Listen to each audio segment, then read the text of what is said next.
கர்நாடகாவில் கணவனை ஆற்று பாலத்தில் இருந்து தள்ளிவிட்ட மனைவி கையும் களவுமாக சிக்கினார்.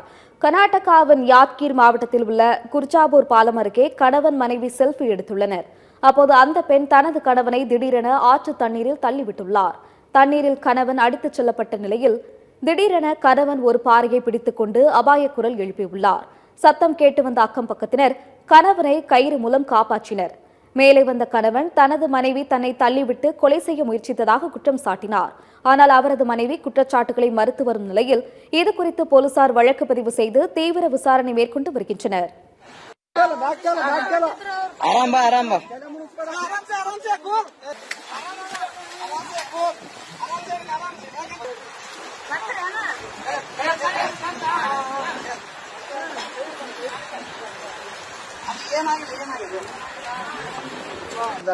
ಅಲ್ಲ ನಾನು ಹೇಳ್ತಿದ್ದೆವು ಕೋಟೆ ಈಗ ಬಂತು ನಿಮ್ಗೆ ಹೇಳಲ್ಲ.